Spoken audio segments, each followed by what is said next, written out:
Katuwang ng sambayanan sa pagbibigay kaalamang pangkalusugan. Doctors Online. Hatid ay libreng konsultasyon sa Himpapawid. Doctors Online. Kinilala bilang Best Science and Technology Program at itinanghal na Best Public Service Program sa 14th KBP Golden Dove Awards. Doctors Online. Kumonsulta na.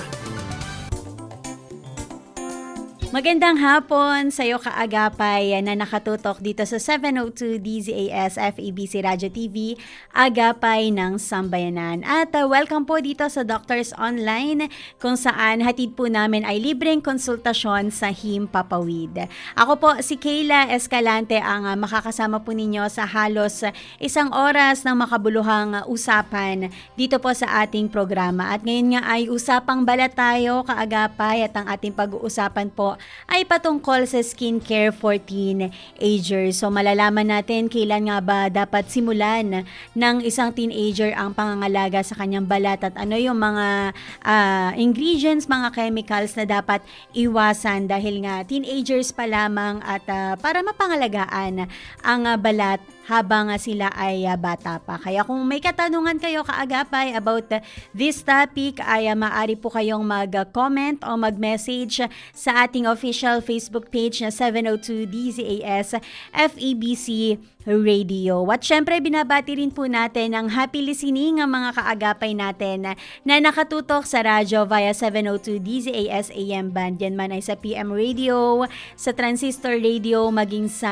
mga car stereo ninyo. Hello po sa inyong lahat. At sa mga nanonood din sa ating ongoing Facebook Live and YouTube channel na 702 DZAS FEBC Radio TV. Kumusta po kayo ngayong Wednesday afternoon? Sana kaagapay ay nasa mabuti kayong kalagayan at salamat po sa pagtutok sa amin ngayong hapon. Tayo rin po ay napapakinggan sa 1062 DXKI Coronadal maging sa 1116 DXAS Zamboanga. At muli kaagapay ang ating topic for today, skincare for teenagers. Kaya naman kung meron po kayong mga katanungan, patuloy po ninyong ipadala yan sa ating Facebook page at sasagutin yan ng ating kaagapay na doktor. Kaya naman sa puntong ito, tutungo na po tayo sa ating Health Forum. Doctors Online, ang health center ng bayan. Health Forum. Masayang kwentuhan, ugnay sa ating kalusugan.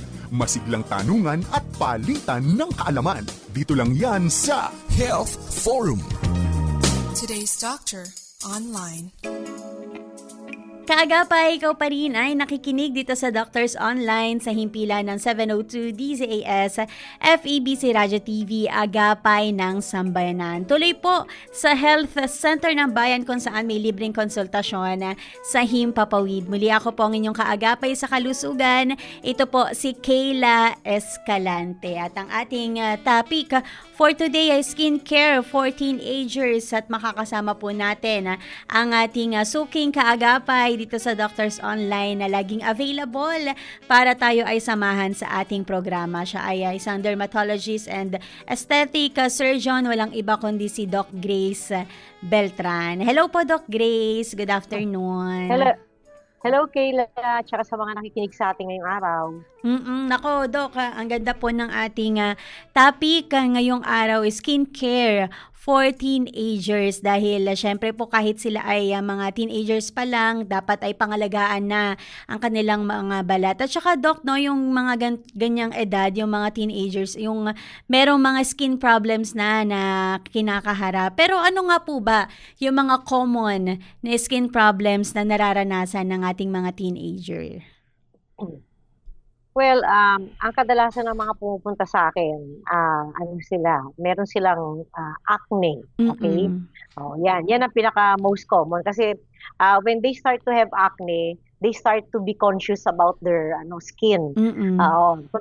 Minsan naman meron din pumupunta na mga yung mga contact dermatitis kasi nga ang mga kabataan natin ngayon mahilig itong mga manood ng mga YouTube, ng mga Instagram and whatever. So yung mga binablog na product, they usually try to use it also. No? So when they use it, they develop these kinds of allergies like allergic contact dermatitis, irritant contact dermatitis, yan, no?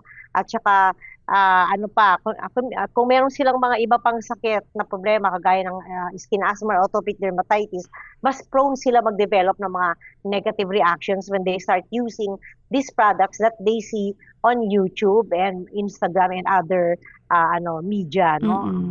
Yun. Okay, So, Doc. yun. Doc, pero sa mga teenagers, iba rin po ba yung mga trigger po pagdating po sa breakouts nila compare po sa mga adult? Well, halos parehas lang naman, no? Kasi unang-una, kung acne ang pinag-uusapan natin, ang pinaka most common na bakit ka nagkakaroon ng acne is because of genetic, no? So kung ang nanay at tatay mo ay parehong may acne, malaki ang chance na 100% magkakaroon ka talaga ng acne, no? Tapos ayun, yung mga contact dermatitis na mamana din yan eh. So kung ikaw ay yung mga parents mo lagi nagkakaroon din ng mga contact dermatitis, yun din yung bang nag-allergy kapag may dumidikit sa balat nila, you can also inherit that, no? Yan. Pero not all the time. Pero yung acne, pagka 100% na parehong parents meron, malambang magkakaroon ka talaga. Ang contact dermatitis, pwedeng hindi. Pwedeng mag-jump ng generation. Pwedeng yung isang kapatid meron, yung isa wala. Ganon, no? So, yun. Tapos ano pa ba yung mga common? Yung mga nomular dermatitis, yung mga common, mga dyshidrotic eczema, mga dry skin. Kuminsan some of them develop dry skin also. Ayan. Tapos ano pa ba sa mga teenager? Wala na akong maisip na iba pa. Okay po. So mostly ay yun po yung mga triggers pagdating po sa acne.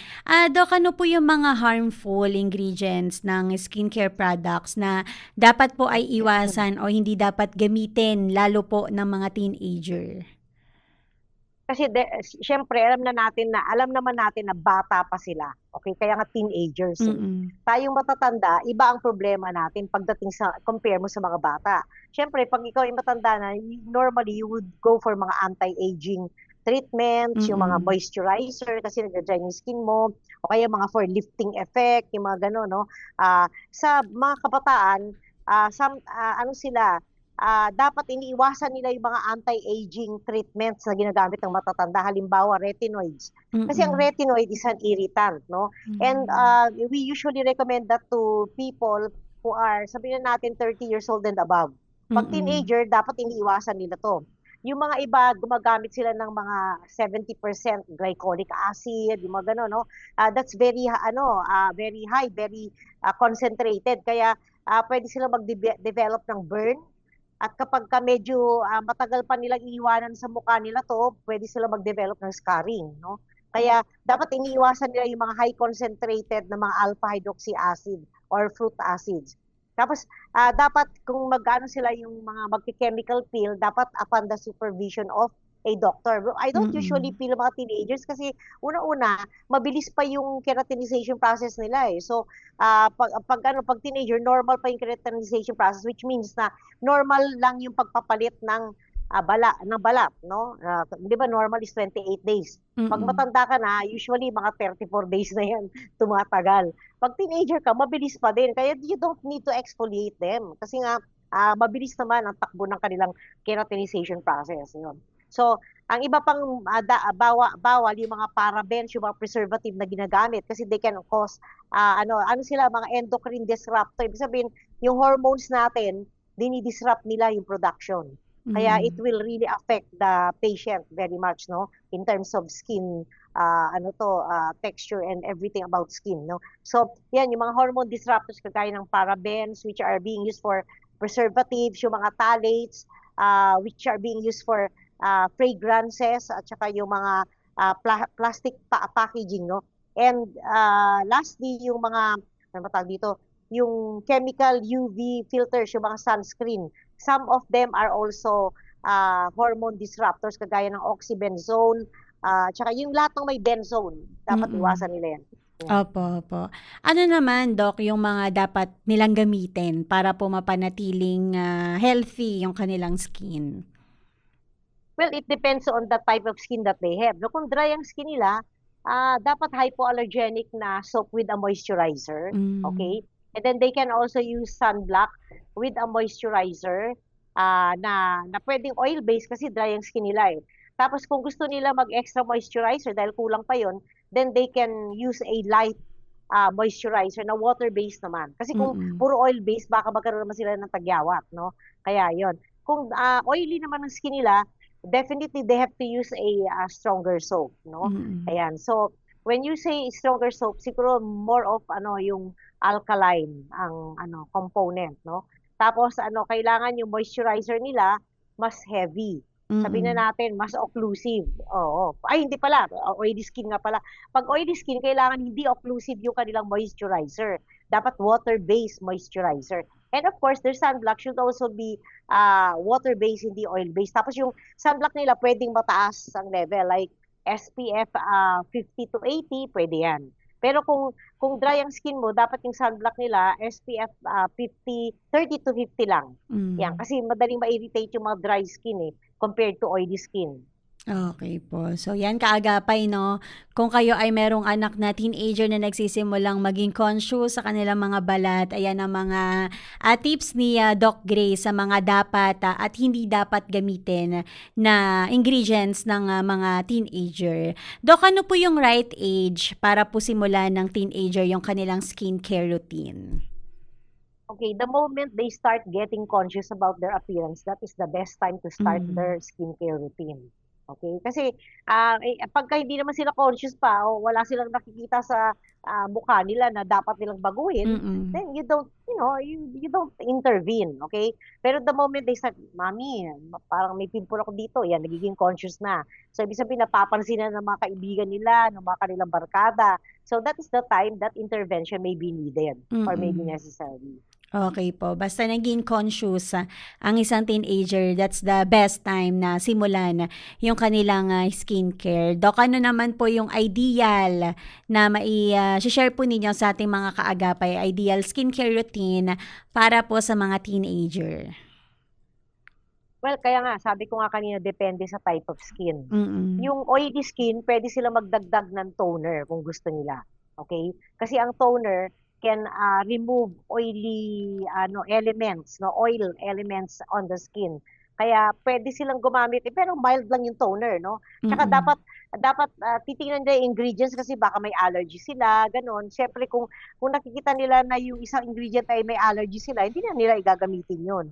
Pero ang skincare routine ko, very simple lang for teenagers. Soap, okay? The soap that fits them well, okay? Ayan. And then, kasi nga bata pa sila, they don't need, and not unless they have zits, then you can apply acne creams, no? Like creams with benzoyl peroxide. Pwede rin magkaroon ng antibiotic kung may mga nana yung mukha nila. Ayan, no? Tapos kung may pigmentation naman sila, then you can add mga whitening creams na like niacinamide in the evening, and then in the morning, sunblock. Yun ang pwede nilang i-add kasi mga mild yun. Okay po. Salamat po, Doc Grace. At panghuli na lang po, ano po ang inyong tips po para po sa ating mga kaagapay na teenager para mapanatiling healthy ang kanilang balat? Okay, unang-una, bawal sila magpahid ng kung ano-ano na nakikita nila o napapanood nila sa mga vlogs, okay? Kasi they're not even sure if that is appropriate for their skin. Tapos, if they are experiencing something na, kunyari like a rash na doesn't get better even if they apply something, they should start consulting a dermatologist na talaga. Wag yung, ito try ko to, binigay ng kapitbahay, binigay ng kaibigan, binigay ng classmate, ng best friend, try nila. No? Kasi sometimes when you do that, pagdating nila sa dermatologist, mas malala na. Para bang, grabe, may sugat na, may mga kalmot na kasi makati na, ganyan, namumula na, grabe na. Tapos nagkaroon na ng pigmentation kasi they exposed too much under the sun. Also, they can develop these kinds of changes if they do their skin regimen incorrectly. Okay po. Thank you po, Doc Grace, para po sa mga tips na yan and the information na kaagapay again ang ating topic ngayon. Ang ating pinag-uusapan ay skincare for teenagers. Kaya kung meron po kayong katanungan, patuloy nyo po yung ihabol at sasagutin po yan ni Doc Grace. Pero sa ngayon ay pansamantala po tayo magbibigay daan sa health tips para po sa karagdagang kaalamang pangkalusugan. And after the break, susunod na po natin ang mga questions from our listeners and the viewers. Kaya again, kaagapay, patuloy po ninyong ipadala ang inyong mga questions at babasahin po natin yan at sasagutin dito sa ating programa. Diyan ka lamang kaagapay, magbabalik po makalipas ang ilang paalala ang Doctors Online. Doctors Online, ang health center ng bayan. Health Tips. Ang pagkakaroon ng maganda at maayos na skincare routine at healthy lifestyle ay makatutulong na maantala ang natural na pagtanda at maiwasan ang iba't ibang mga problema sa balat. Kaya narito ang ilang tips para magkaroon ng healthy skin. Una, protektahan ang sarili mula sa matinding init ng araw. Ang matinding exposure sa araw ay maaaring magdulot ng wrinkles, age spots at iba pang problema sa balat. Pati na rin ang pagtaas ng panganib ng skin cancer. Maiging gumamit ng sunscreen at protective clothing. Pangalawa, huwag manigarilyo. Ang paninigarilyo ay nakapagpapatanda sa iyong balat at nagko-contribute sa mga wrinkles. Pangatlo, gumamit lamang ng mga banayad sa balat na products. Piliin lamang ang mild cleanser. Pang-apat, magkaroon ng healthy diet. Kumain ng mga prutas, vegetables, whole grains, at lean proteins.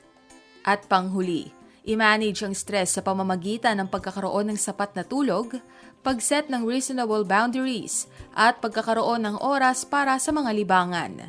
Ang health tips na ito'y hango sa mayoclinic.org at hatid ng 702 DZAS FEBC Radio TV. Doctors Online, ang health center ng bayan. Iyo ang tanong. Kay Doc ang sagot.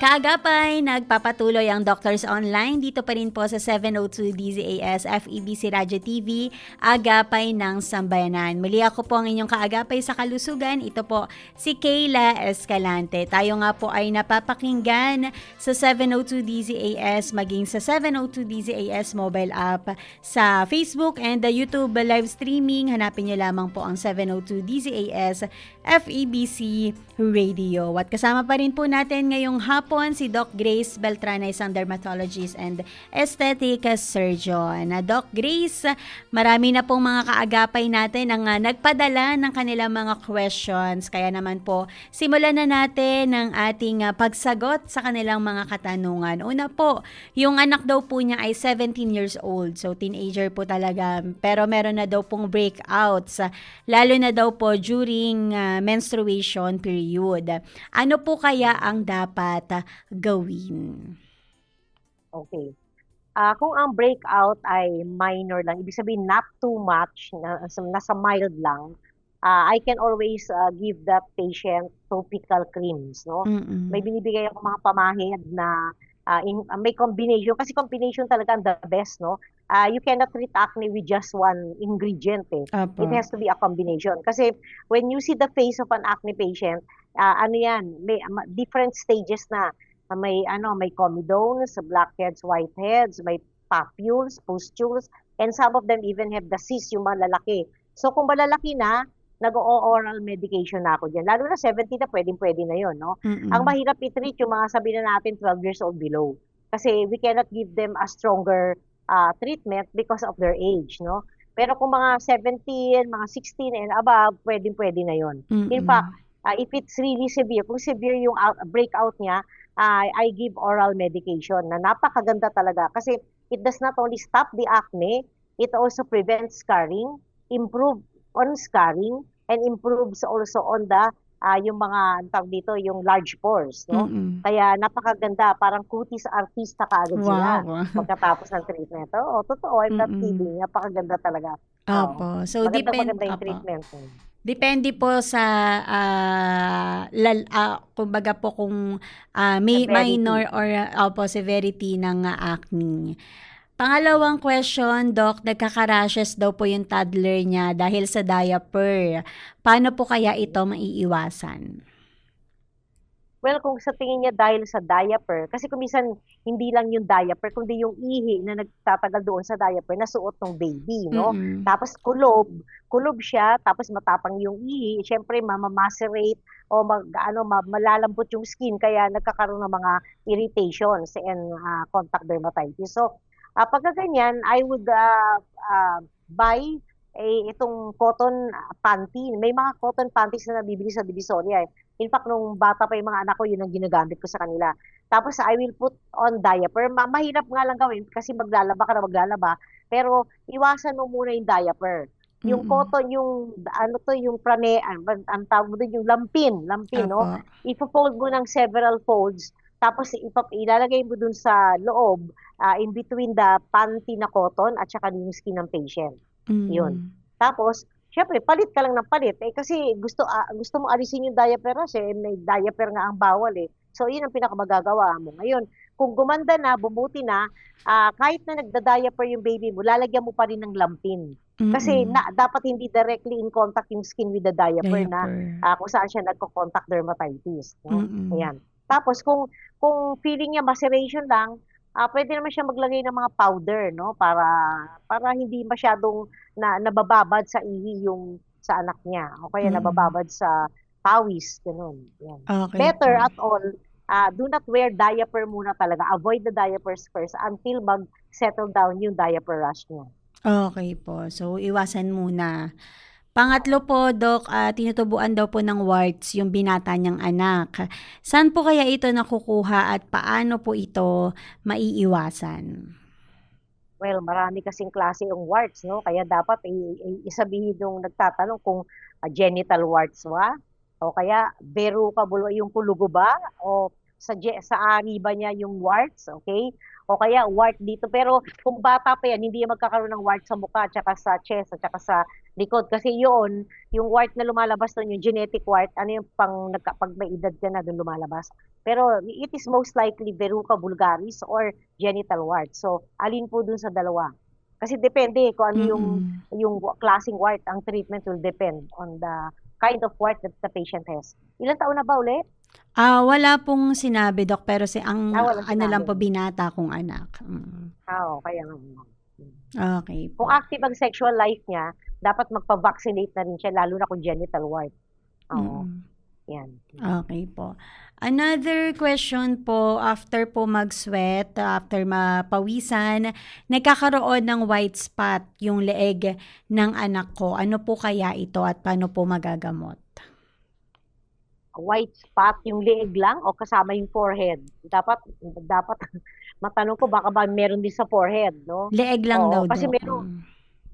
Leeg lang, parang di ko yata masabi kung anong diagnosis kasi baka naman ano lang yan, baka pityriasis alba or baka ano lang, atopic, pityriasis alba, pwedeng vitelliginous spot, oo, pwedeng leukoderma. Dapat makikita natin tsaka ma-interview natin yung pasyente. Kasi kung minsan they fail to mention other areas eh. Sometimes they fail to mention kasi yun lang yung nakikita nila.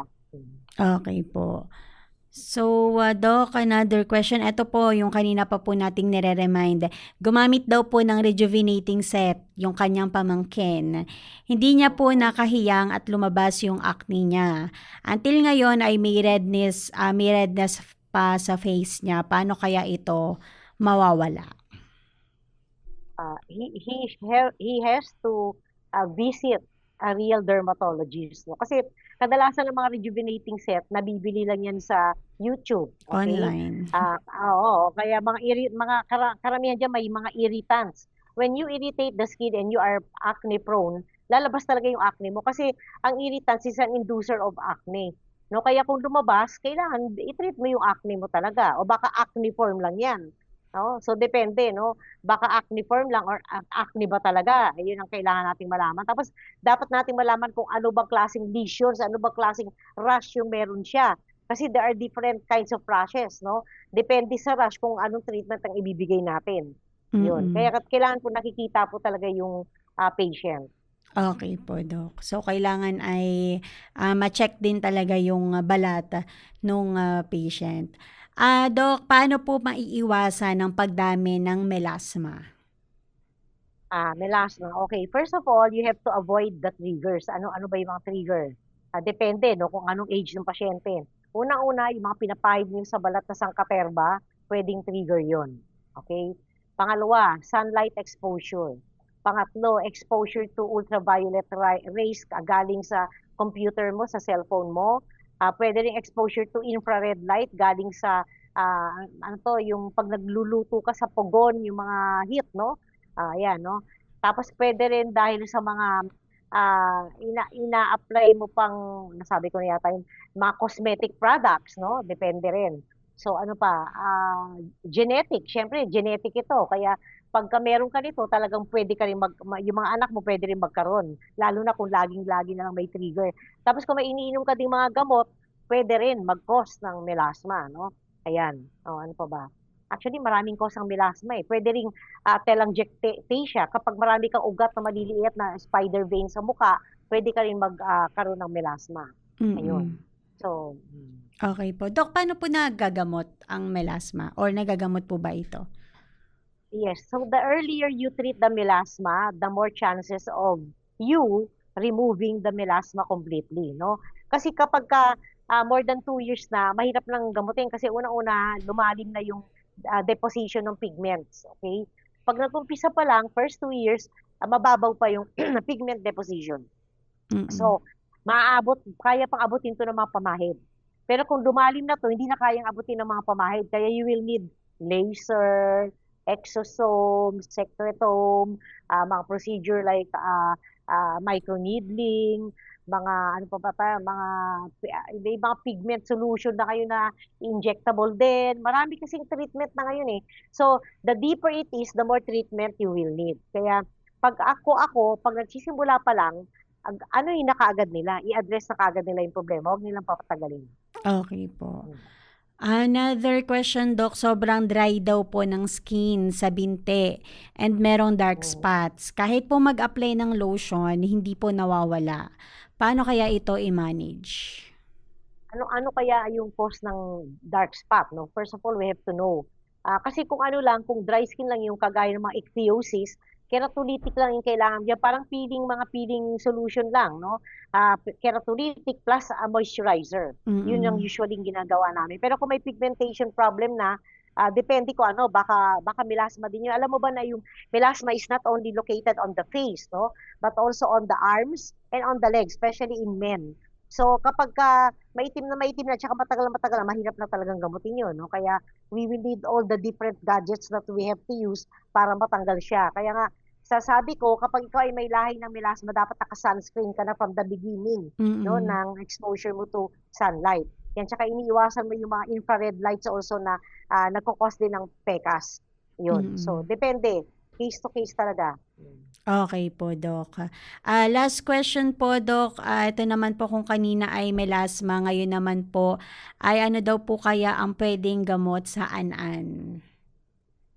Sa an-an, napakadali lang gamutin ng an-an. You just treat the fungal infection and everything goes back to normal. Okay lang. Syempre, hindi ganun kabilis, no? You have to treat the fungal infection first and then do something to hasten the development of pigments para bumalik agad yung color nung namuti na gawa ng fungal infection. Okay po. Naku, Doc, maraming salamat po sa pagsagot po ninyo sa mga questions from our listeners and viewers. At bago po tayo mag-end dito po sa ating usapan ay baka po may mga pahabol pa po kayong reminder po sa ating mga kaagapay pagdating po sa pangangalaga nila sa kanilang mga balat. Okay. Pag ang inyong anak na teenager ay nagsisimula na maging conscious, first you have to ask and see what she or he is conscious about. And then, pag alam mo na kung ano yung problema niya at hindi natin makuha ito sa mga ordinaryong pinapahid natin na nabibili natin kung saan-saan, then it's about time that you have to visit your dermatologist kasi kung minsan iba yung ginagawa ko, minsan may parents pa nga na nagpapa-apply ng nakakasama lalo, no? Kaya pagtingin ko sa anak, nako, grabing-grabe na kasi in-apply na ng nanay ng mga ilang klaseng cream na, kaya Mm. lumala na. So, pag hindi na gumagana sa unang pinahid ninyo, you better consult a real dermatologist, PDS na dermatologist. Thank you po, Doc. At baka na lang po may mga kagapay po tayo na nais pong pa-konsulta sa inyo. Paano po ba nila kayo makokontak? Okay. I have my cellphone number which you could get in touch with. Ang cellphone number ko ay 0999 883-4802. 0999-883-4802. Yan That's the po. best. Yung i-call nila ako dyan. Okay po. Maraming salamat po, Doc Gray, sa inyong panahon na tayo po ay makapag-serbisyo po sa ating mga kaagapay. Thank you so much po. God bless you. Thank you din, Kayla. May mention ko lang, may TikTok din nga pala ako, tsaka may YouTube din ako, tsaka Instagram. Thank you, Apo. Kayla. Paano po Thank you nila to kayo everyone. mahanap doon, Doc? Doktora Grace Beltran, yung yung TikTok ko. Basta ganun, DRA yata o DR lang. Hindi ko rin alam yung ano. Basta pag ginanap mo, makikita mo naman Grace Beltran. Yun. Okay po. Thank you That's so it. much po, Doc Grace. Okay, thank you also. Okay, thank you. Bye-bye. Kagapay, muli atin pong nakasama ngayong hapon si Doc Grace Beltran, isang dermatologist, at ating nga pong napag-usapan ang skincare for teenagers. Sana Kagapay ay meron po kayong mga napulot dyan na bagong impormasyon at sana po ay meron kayong natutunan. Sa puntong ito, Kaagapay, tayo po ay tutungo na sa ating health meditation. Doctors Online, ang Health Center ng Bayan. Health Meditation.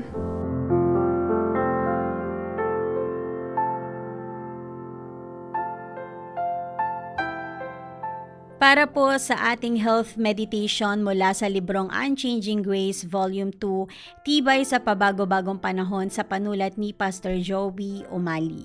Ang pamagat, mahalin ang hindi karapat-dapat. Paano tayo magmamahal na katulad ng pagmamahal ni Jesus? Mahalin natin ang mga hindi karapat-dapat mahalin. Si Jesus ay laging nagbibigay ng pagkakataon sa mga hindi naging tapat sa Kanya. Alam ni Jesus ang gagawing pagtataksil ni Judas. Ngunit sa kabila nito, pinagkalooban niya ito ng lahat ng pagkakataong talikuran ang binabalak. Ang malungkot, pinili pa rin niya na gawin ang kanyang plano. Alam ni Jesus ang gagawing pagtatatwa sa kanya ni Pedro. Ngunit sa kabila ng lahat ay hindi niya inetsapuera si Pedro. Inunawa ni Jesus ang kanyang kayabangan. Ayon sa Juan Kabanata 13, talata 37 hanggang 38, bakit po hindi ako makakasunod sa inyo ngayon? Buhay ko may iaalay ko para sa inyo. Sumagot si Jesus, iaalay mo ang iyong buhay dahil sa akin. Pakatandaan mo, bago tumilaok ang manok, 3 beses mo akong ikakaila. Sa kabila ng babala ni Jesus na naikay Pedro ang kanyang kahinaan, gayunpaman hindi siya itinakwil ni Jesus. Nanatili siyang isa sa pinagkakatiwalaang alagad ng Panginoon. Ilang beses bang naranasan ni Jesus na itatwa, ipagkanulo, alimurain at hatulang mamatay sa krus? Siya ba'y gumanti at namuhi sa kanila? Sa bingit ng kamatayan sa ibabaw ng krus, ano ang kauna-unahang hiniling ni Jesus sa kanyang ama? Hindi ang pagpaparusa sa mga may kagagawan ng kanyang sinapit, kundi ang pagpapatawad ng ama sa mga ito. Sinabi nga niya sa Lucas, Kabanata 23, talata 34, Ama, patawarin mo sila sapagkat hindi nila nalalaman ang kanilang ginagawa. Tayo po ay manalangin.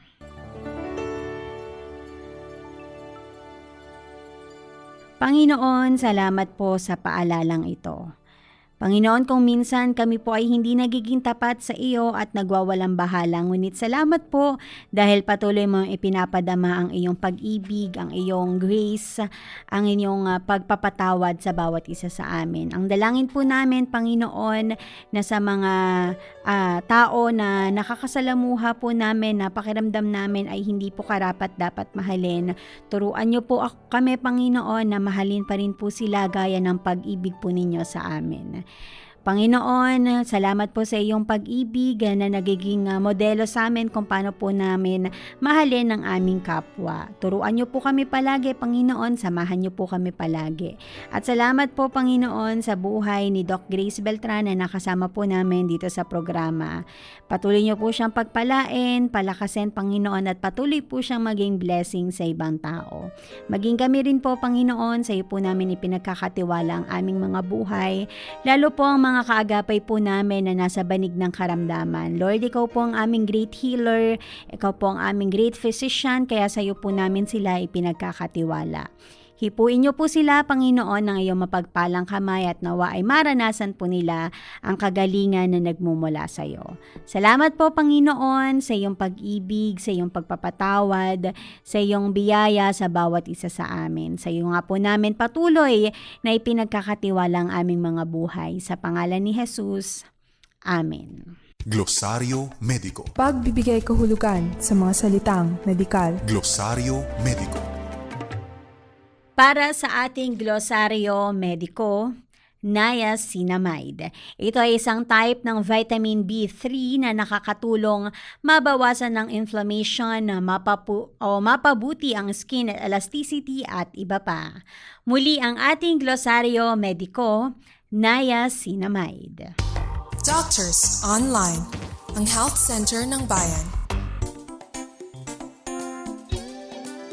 Kaagapay, tayo nga po ay nasa huling bahagi na ng ating programa, kaya naman salamat sa iyo na tumutok dito sa Doctors Online. At let us know, Kaagapay, paano naging pagpapala, paano nakatulong sa iyo ang programang ito. Comment ka lang dito sa ating comment section sa ating Facebook page 702 DZAS FEBC Radio, o kaya naman ay magpadala ng inyong mensahe. Abangan namin, Kaagapay, ang iyong ipapadalang mensahe. At kung meron din kayong nais malaman, nais mapag-usapan dito sa ating programa, ay padala mo na rin yan, i-message mo na rin yan sa ating Facebook page. Salamat sa iyo na tumutok dito sa Doctors Online. Nagpapatuloy nga po ang 702 DZAS Radio TV sa pagsasahing papawid sa loob ng mahigit 7 dekada. At syempre ang inyong programang Doctors Online ay nagpapatuloy po sa paghatid ng kaalamang pangkalusugan para po sa inyo na aming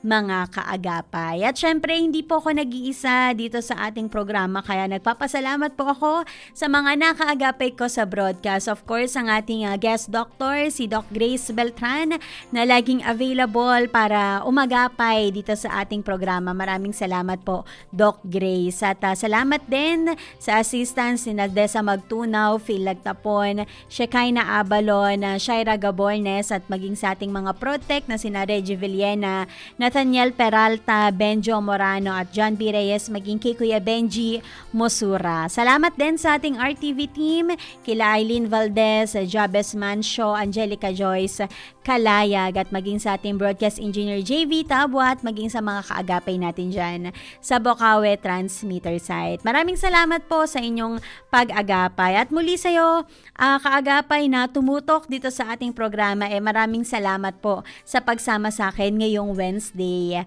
afternoon. Inyo nga pong napakinggan ang Doctors Online, inyo pong napapakinggan ang Doctors Online mula Lunes hanggang Biyernes, alas 2:15 hanggang alas 3 ng hapon. Ako po muli ang inyong kaagapay sa kalusugan. Ito po si Kayla Escalante. Nagpapasalamat at patuloy na nagpapaalalang pangalagaan ang kalusugan dahil ang kalusugan ay kayamanan. God bless you, kaagapay. Stay safe. Nais po naming makarinig mula sa inyo para sa mga kuro-kuro, mungkahi o mga bagay na nais ibahagi sa palatuntunang iyong napakinggan. Sumulat lamang sa 702 DZAS. Agapay ng Sambayanan. One Corporate Center, 46th floor, Doña Julia Vargas Avenue, corner Meralco Avenue, Ortigas Center, 1605, Pasig City. O mag-email sa dzas info@febc.ph.